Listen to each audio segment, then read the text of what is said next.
दौड़ ही रहे, वहां 12 को तो बैल चुनाव लड़ ही रहे, और उस सब ऐसा बैल है, अनगाइडेड मिसाइल है।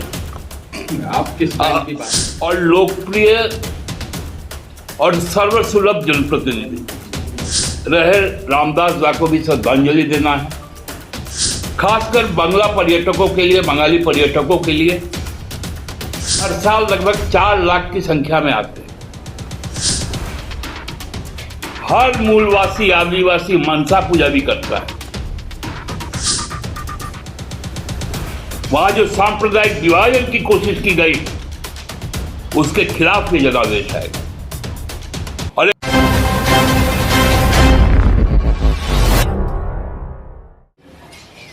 मालूम ही है कि कल सुबह 7 बजे से घाटशिला की प्रबुद्ध मतदाता मंडल अपने आगामी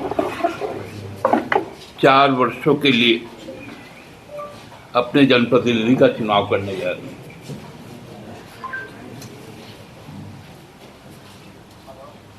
जिस प्रकार वहां पर प्रचार कल जब समाप्त हुआ, लोगों के बीच में जो उनके जो निर्णय दिखे, उनके अंदर जो आकांक्षाएं दिखी, वो बहुत आश्वस्त हम लोगों को करती है कि घाटशिला के लोग जो 10 महीने पहले जो आशीर्वाद हमको प्राप्त हुआ था, वो उसका पुनः एक रिन्यूअल होगा।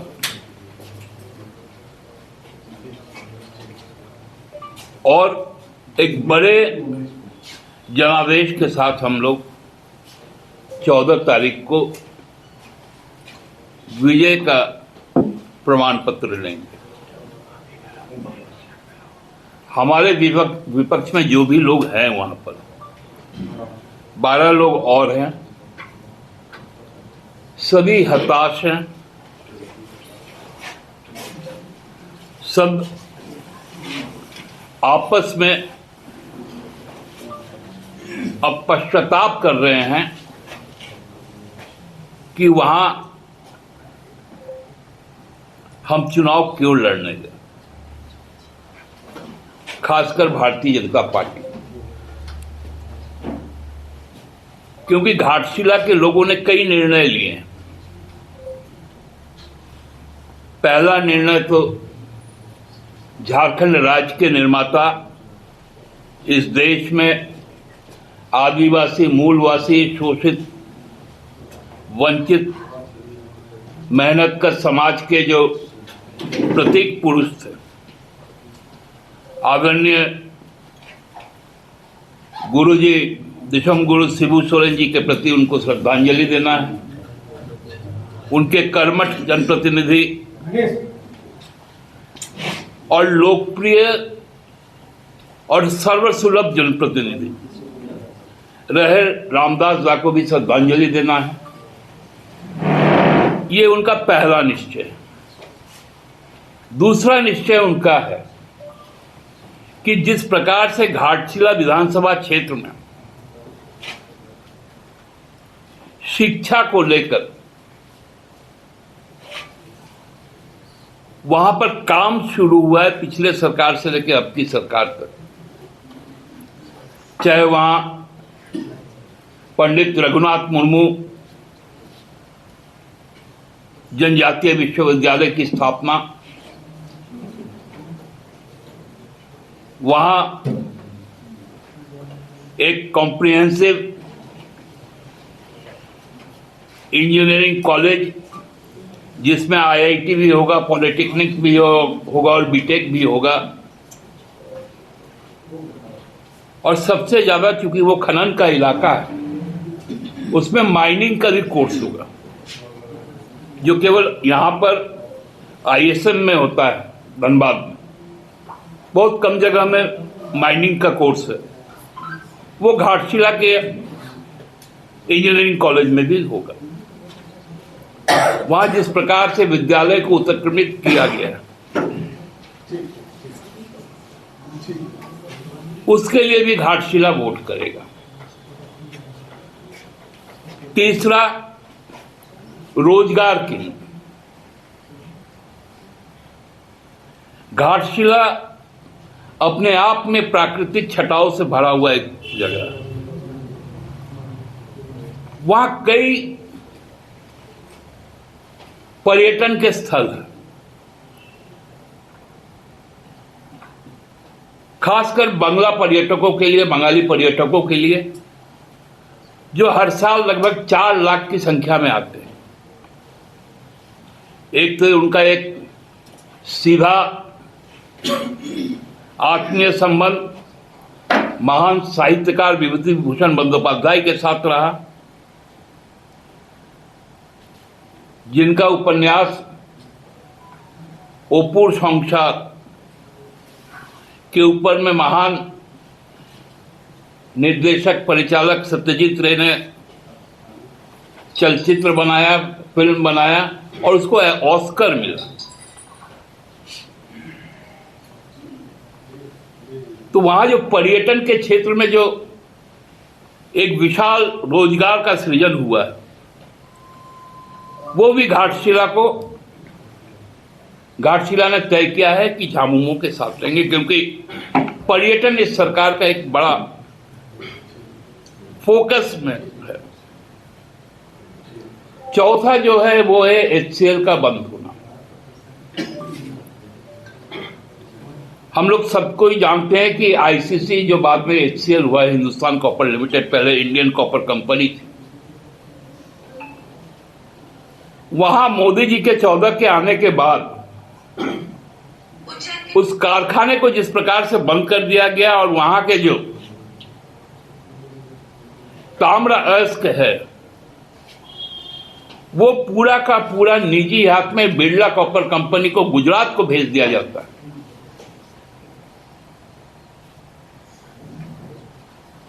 वहां के लगभग 2.5 लाख लोग जो इस इंडस्ट्री के ऊपर, इस खान के ऊपर में निर्भर थे, उनका हक छीनकर गुजरात भेज दिया गया। उसके खिलाफ जो आक्रोश है वो झामुमो के साथ देगा, क्योंकि हम लोगों ने यह तय किया है कि वहां के सभी, अभी तो 3 खदानें हमने खुलवाई, वहां हर प्रति जो 11 खान अभी भी खुलना है, सबको खुलवाएंगे और फैक्ट्री को पुनः चालू करेंगे। ये मुख्य रूप से बातें जो हमारे समर्थन में, झामुमो के समर्थन में वहां के लोगों का निर्णय।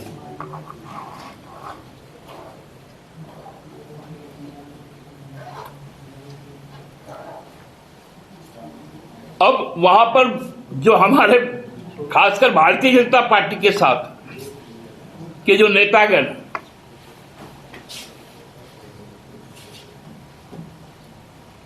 उनका कैंडिडेट ही बाहरी, और रामदास दास वहां के खुटकटी, पुश्तैनी, खतियानी उनका वंशज। डांगालपाड़ा इलाके का जो खरसती मौजा है वहां के।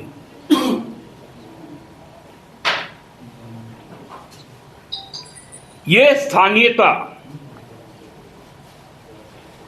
आदिवासी के प्रति, जनजाति जीवन के प्रति हेमंत सरकार की सोच, मूलवासियों के प्रति हेमंत सरकार की सोच, बंग भाषी लोगों के लिए, बंगला भाषी लोगों के लिए उनकी सोच, उनके सामाजिक कल्याण, महिलाओं का सशक्तिकरण, युवाओं को रोजगार, और सबसे बड़ी बात है कि शिक्षा। क्योंकि गुरुजी भी कहा करते थे अपने जीवन काल में, पढ़ो लिखो, शिक्षा नहीं होगा तो भिक्षा मांगना पड़ेगा। और शिक्षा के क्षेत्र में जो अभूतपूर्व कार्य रामदास दास ने किया, जो हेमंत सोरेन कि सरकार ने किया, वो हमको बहुत बल प्रदान करता है घाटशिला चुनाव को जीतने के लिए। हमको लगता है कि वहां पर इस चुनाव के नतीजे कुछ राजनीतिक दिशा और दशा भी तय करेंगे।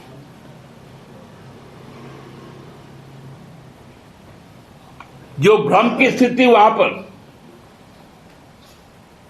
क्योंकि लगभग सबसे बड़ा इलाका वहां बांग्ला भाषी है, उसको वहां पर सांप्रदायिकता से जोड़ दिया गया। उनको बांग्लादेशी कहा गया।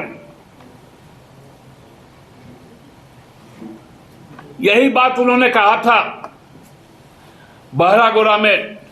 नतीजा क्या आया? भाजपा परास्त हुई। घाटशिला में भाजपा परास्त हुई। पोटका में भाजपा परास्त हुई। ईचागढ़ में भाजपा परास्त हुई। जोगसलाई में भाजपा परास्त हुई। साहिबगंज जिला समाप्त हो गया। पाकुड़ जिला समाप्त। गोड्डा जिला समाप्त। जामताड़ा देवघर समाप्त। केवल एक विधानसभा क्षेत्र जो संथाल परगना का जलमुंडी है, जहां सबसे नगण्य संख्या में बांग्ला भाषा बोली जाती है, केवल वहीं पर उनको सफलता मिली थी। और जहां जहां बांग्ला भाषी है, उनका जिस प्रकार से अपमान किया जा रहा है, उनको बांग्लादेशी बोलकर, उनको मुसलमान के साथ जोड़कर, जबकि वहां पर हर मूलवासी आदिवासी मनसा पूजा भी करता है, काली पूजा, दुर्गा पूजा भी करता है, कीर्तन हरिनाम भी करता है।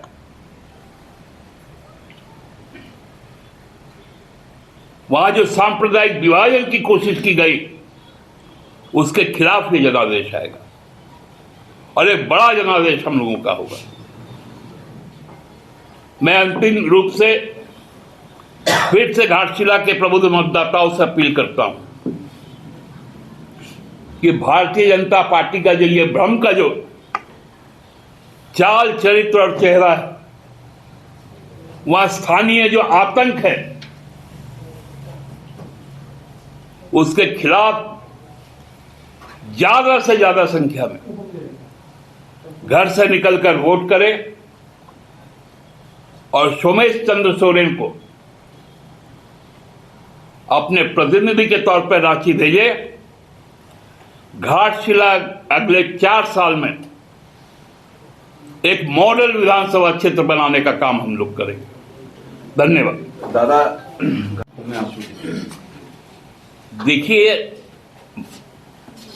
तब उनको सम्मान का ही अर्थ नहीं मालूम। जिनको अपमान मालूम है, उनको सम्मान पहले मालूम होना चाहिए। जिस व्यक्ति ने त्याग करके अपना सर्वश्रेष्ठ स्थान उनको दिया, वो सम्मान को यदि वो नहीं समझ पाए, तो फिर उनको अपमान कैसे हुआ, ये तो वही परिभाषित कर सकते। चुनाव प्रचार में देखा कि बैल भी दौड़ने लगा था। बैल तो दौड़ ही रहा है, वहां 12 को तो बैल चुनाव लड़ ही रहा है। और उस सब ऐसा बैल है, अनगाइडेड मिसाइल है। आप किस बैल की बात कर रहे हैं? अरे वहां तो एक ही प्रतिनिधि है। अभी धनकटनी के समय है और जैसे मैंने अनगाइडेड मिसाइल सब वहां दौड़ रहा है, खेत चलना शुरू कर दिया, उसी के खिलाफ तो चुनाव होगा, उसी का तो जनादेश आएगा। दादा, चुनाव बाद समीक्षा की जाएगी। झारखंड में भी गठबंधन कहा गया था।